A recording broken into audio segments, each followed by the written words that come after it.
your girl Jade Ashley, and I want to welcome you back to a new video of When the Beat Drops.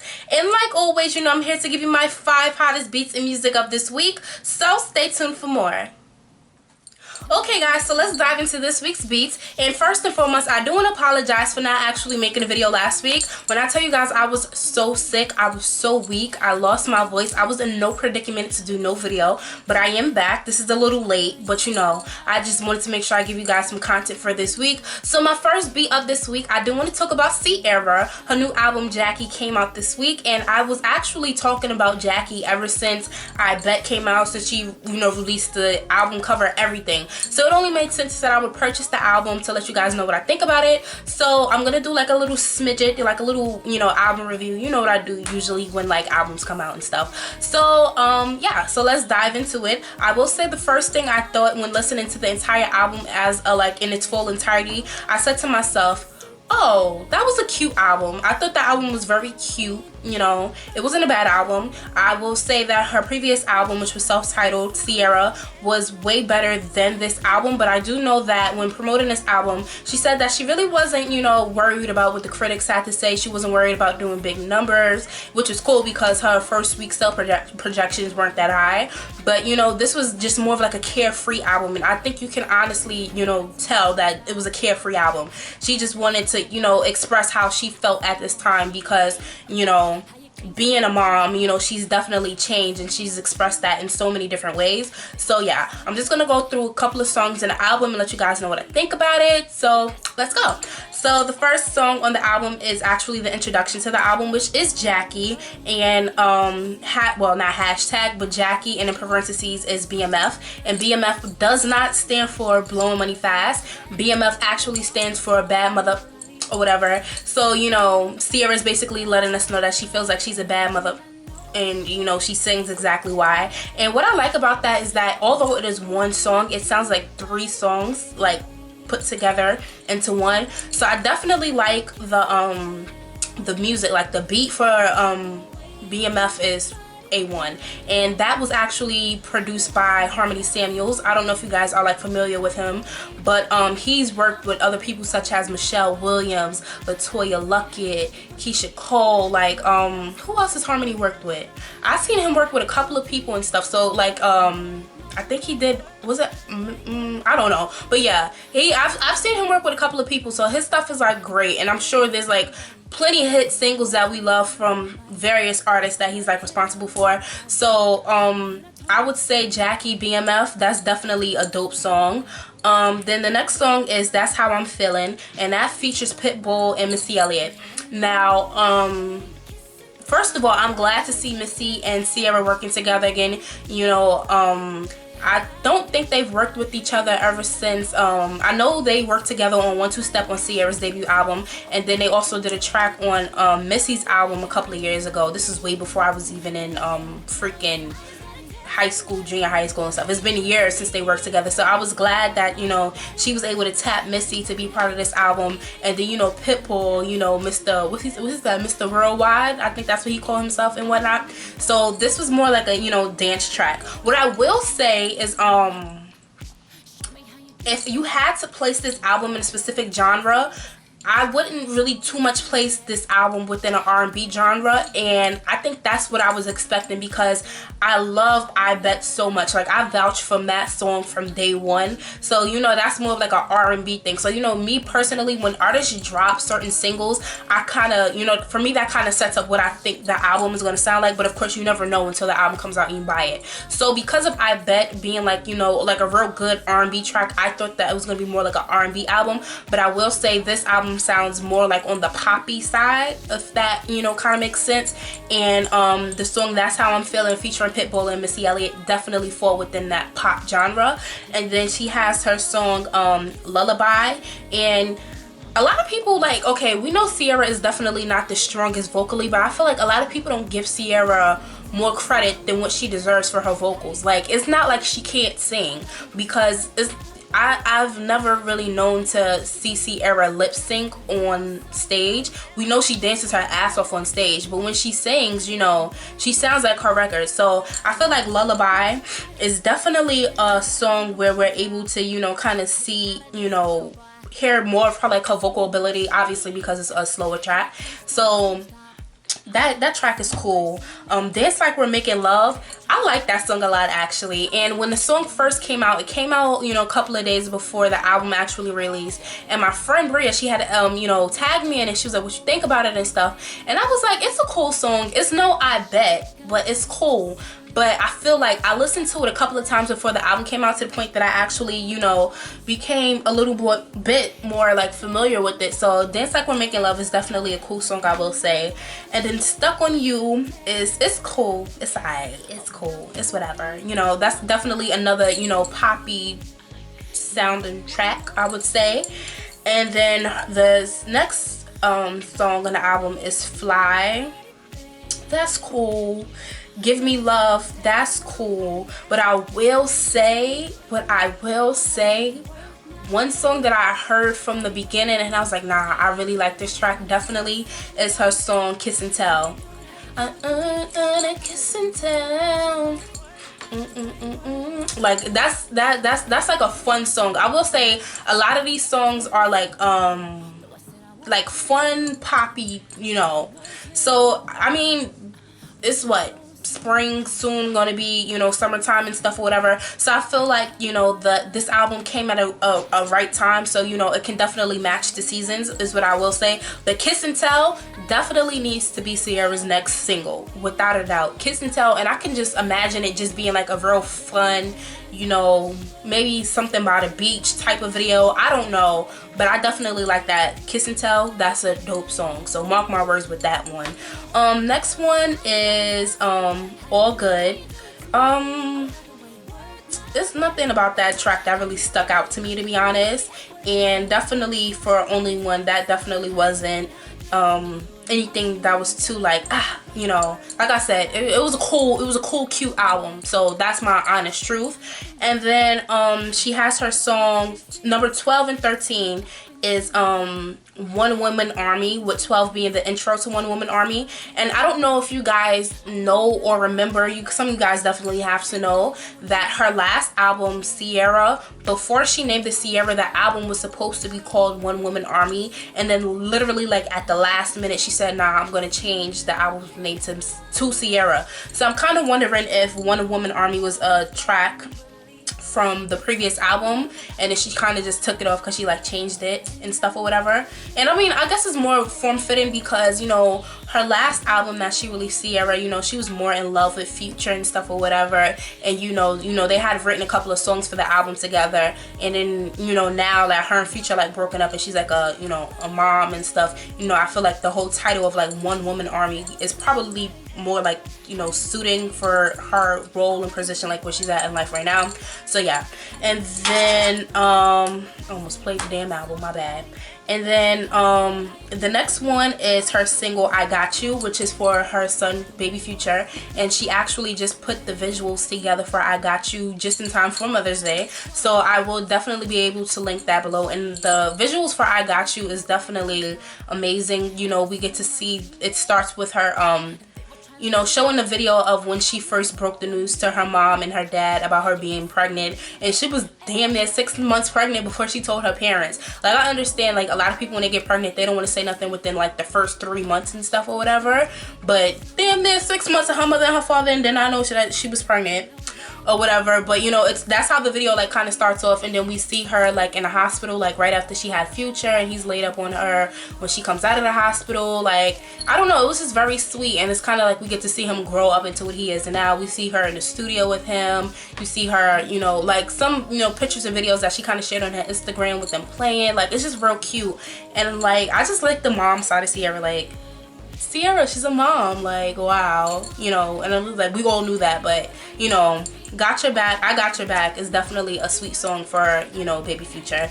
And then I actually have the deluxe version. So, you know, there's the I Bet remix featuring Joe Jonas, and then the I Bet Rehab remix. But if you ask me, the best song on the entire album is definitely I Bet, followed by Dance Like We're Making Love, and then her song Kiss and Tell. Definitely. So I Bet, Dance Like We're Making Love, and Kiss and Tell are definitely the top 3 songs on Ciara's new album, Jackie. But I mean, it is a cool body of work, and I will definitely say that it's a cute album. So if you guys are interested in getting Ciara's latest album, Jackie, it is now available for purchase. So yeah. Okay guys, so let's dive into our second beat of this week, and we have to talk about Mariah Carey, darlings. You know, the diva of all divas. She is back. Not that she has went anywhere, but this week she had started her residency at the Coliseum at the Caesars Palace in Las Vegas. And a lot of people were kind of like, okay, so how's Mariah gonna do? Because if you guys remember the last time I talked about Mariah on the show, she kind of had like a little, you know, vocal mishap and stuff or whatever, but she got it together and she got great reviews, and I'll be sure to insert, you know, some footage from the first show and stuff or whatever. So she is doing a total of 18 shows, 3 shows a night within a week, and she will be there for May and July. And she just like, she's been she got the voice back. She's singing live, because we all know the last couple of performances that Mariah has been doing, she has been, you know, lip syncing and stuff or whatever. And me, I'm always like, Mariah, wow, come on, like, you like definitely one of the greatest voices of the 90s. So what's up with this whole, you know, singing, you know, lip syncing and stuff or whatever? But she's definitely singing live. She's definitely hitting all the high notes that we know her to hit. Her outfits are absolutely amazing. It's Vegas, so you know you have to have like 20 outfits in like one show. She has, you know, of course, her butterflies and stuff. Like, the stage is just amazing. She looks amazing, and she is performing all of her 18 #1 hits. And she's ending the concert with her latest single, Infinity, which is off of like her new album, which is Mariah #1 to Infinity. So she has all of like her #1 hits, and then her new single, Infinity, of course, which is pretty dope. I actually like the music for that. And then yeah, she's just doing great, and I'm glad that, you know, somebody such as great as Mariah is finally like getting back on track, because I was scared for a little minute. I was like, wait, no, this is Mariah Carey, this can't be happening and stuff or whatever. And I do actually have a message for Mariah Carey's lambs, because y'all keep coming for me on Twitter, and I try my hardest not to get ratchet on Twitter. And it happened to me, it was twice that they came for me. The first time was sometime last year, where she had recently did her performance on the BET Honors, and she was performing at the time, her song, I think is You're Mine, the one with Trey Songz, and in the video she like running through the jungle and shit. So that song had just came out, and she was at the BET Honors, and she was laid out on the piano and the tight black dress singing and stuff or whatever. And that was one of the many performances where she was lip syncing. And then around the same time, the documentary The Tanning of America had came on. I think it was like VH1 or something like that, and one of the segments that they talked about was Mariah Carey. And you know, they kind of talked about how she was one of the faces, as someone who was not like, you know, black or whatever, who, you know, changed the face of, you know, hip-hop and R&B, and how like her career, you know, ended up becoming like more of like a come up, as she was, you know, collaborating with rappers such as Jay-Z and ODB and stuff like that. So of course they interviewed Mariah. Mariah was sitting there talking, and then she was singing. So I said something on Twitter to the point like, yes, Mariah, you still got your voice, like stop lip syncing and stuff or whatever. And her lambs came for me. I was literally on Twitter arguing with people like, are you kidding me? So you mean to tell me you think Mariah is always singing live?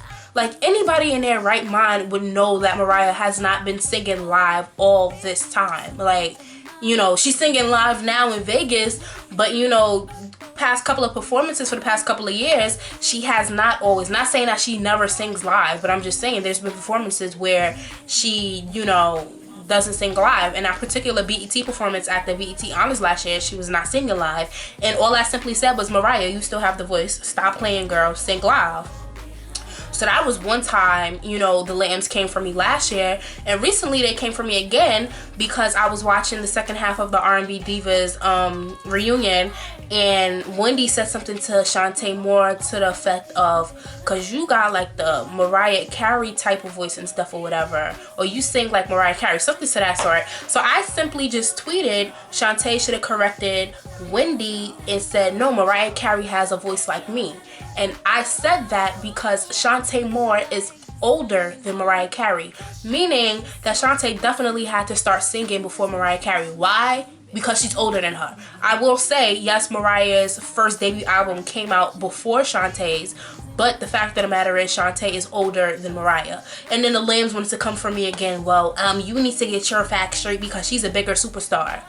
Okay, I know Mariah Carey's a bigger superstar than Shantae Moore. Anybody in their right mind knows that. But the fact of the matter is Shantae was born before Mariah Carey. She is older than Mariah Carey.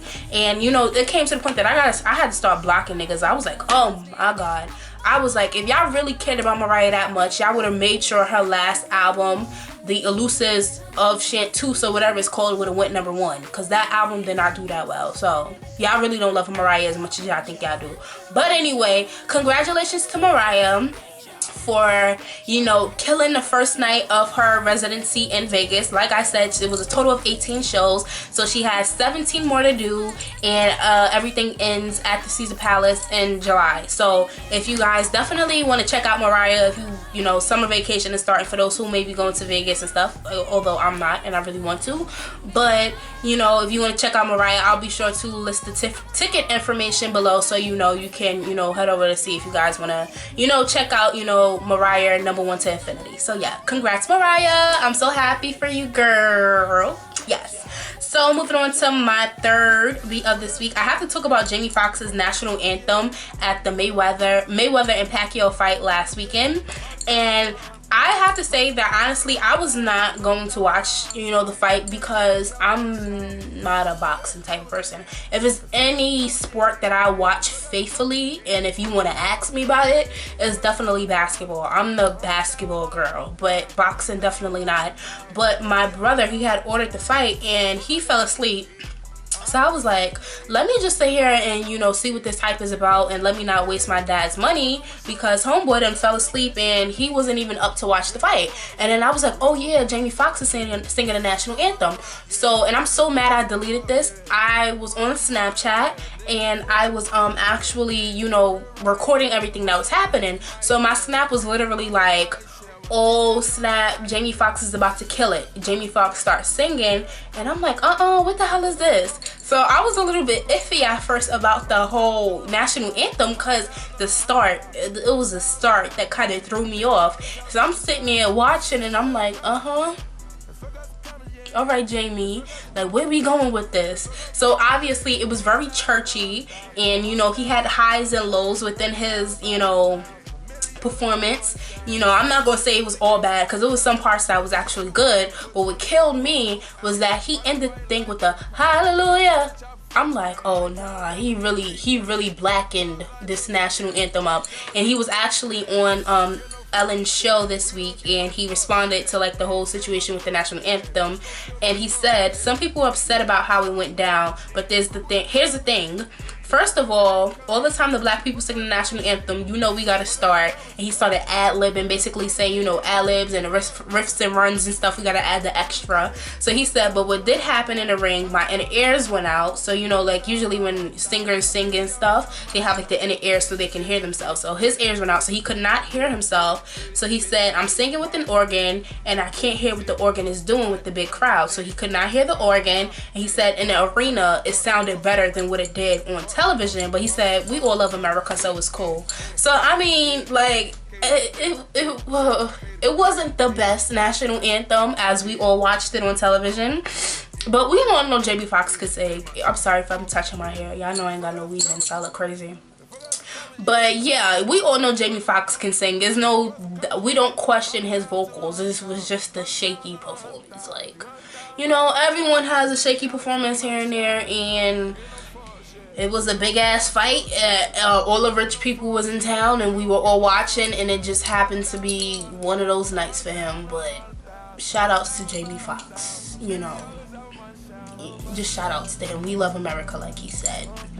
So moving on into my fourth beat of this week, I have to talk about this. Oh god, when I heard about this, I was laughing until I actually saw what the girl looked like. So if you guys have been under a rock, Chris Brown, he went home and he found a girl that had broken into his house.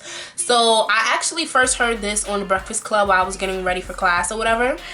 And they talked about how it was this girl who broke into his house.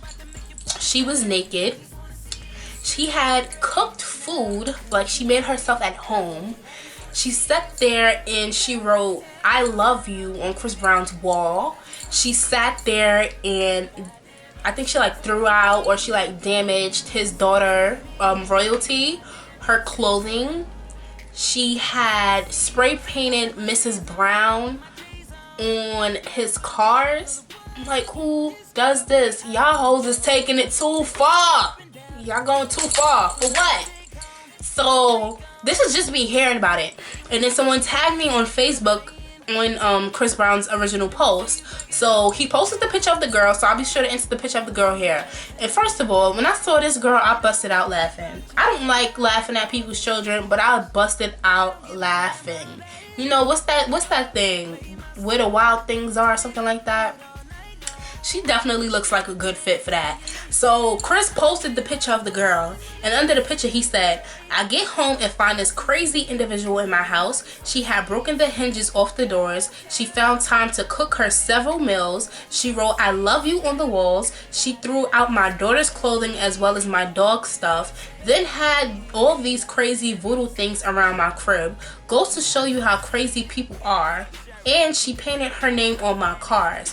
I love my fans, but this is on some real crazy shit." And oh, real crazy shit, Chris. Oh my God. Like, it's just crazy. Like, I don't know what else to call it. Like, who in their right mind, like, does this? Like, I understand you love somebody. Like, who is it that I just love? If anybody knows me, like truly knows me, we all know that I am definitely, and for years, have been in love with Tristan Wilds, aka Mac Wilds. I've been in love with him since he was on The Wire, and that was out when I was in junior high school. So I've been madly in love with this man since junior high school. I went through high school loving this man. I'm in college. I'm almost done with college. I got one more year and I still love this man. But never would I ever, and the thing about it is we both live in New York. So never in a million years will I ever find out where he lives, and never would I sit here and do some crazy stuff like that. Like, doing crazy stuff is not going to make guys want you. So I'm like, pray for her. And I think she's 21 and I'm 21, so she's putting shame to like all 21-year-olds around the world. Like, who the hell does this? Like, who? Look, pray for Chris Brown, because if he was to spaz out, it would have been a whole different story. Like, oh my gosh, Chris Brown, he spazzes out on fan he finds in his house, and then he would have been in the wrong. Like, no. But anyway, moving on to my last beat of this week, guys, I have to talk about Miguel. He is finally back, and this week he released his new single, Coffee, and it was it's not a second half, but okay, it's the song Coffee, but then what the song Coffee actually stands for, he released, and that features like Wale and stuff or whatever. So he announced not only did he release his new single, but he announced that his new album, Wild Heart, will be coming out this summer. So I'm excited because his last album was Kaleidoscope Dream, and Kaleidoscope Dream came out like late 2012, like, because I remember definitely being my freshman year of college when Kaleidoscope Dream came out, and that definitely was the album my friend and my old roommate, like, she used to blast that album all the time. So to just been like, what, 3 years going on that he's released his last album, so it's definitely long overdue. So shout outs to Miguel. And aside from that, he visited the Breakfast Club this week, and he, you know, talked about it. It was like a wide variety of things he talked about. If you all remember his Billboard Music Awards performance from 2013, where he was performing and he like jumped over the crowd and he kind of like landed on the girls or whatever. So apparently 2 years later, his girls coming back and they are now trying to sue Miguel for, I think, like $10,000 or something like that. And so that's one thing that they talked about. They talked about Miguel's longtime girlfriend and whether or not they're going to start a family. And he kind of said that he's like very career driven right now, so like him starting a family is definitely not on his radar as of now, given to how long him and his girlfriend have been together. I think they've been together for like more than like 5, 6, 7 years now or whatever. They also of course talked about his new single Coffee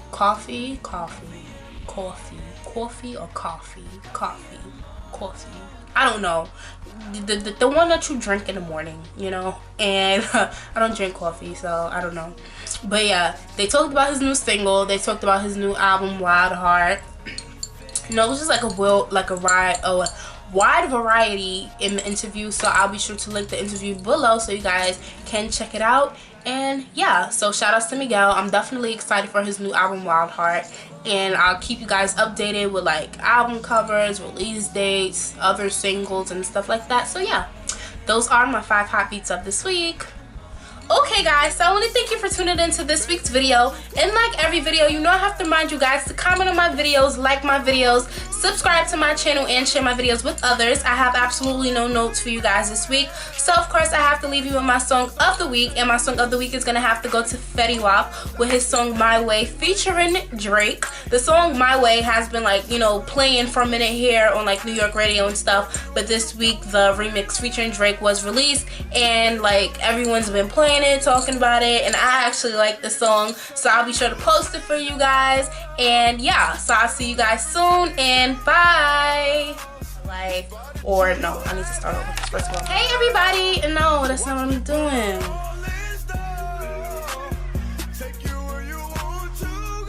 Reminding you guys to comment on my videos, like my videos, subscribe to my channel, and I don't know.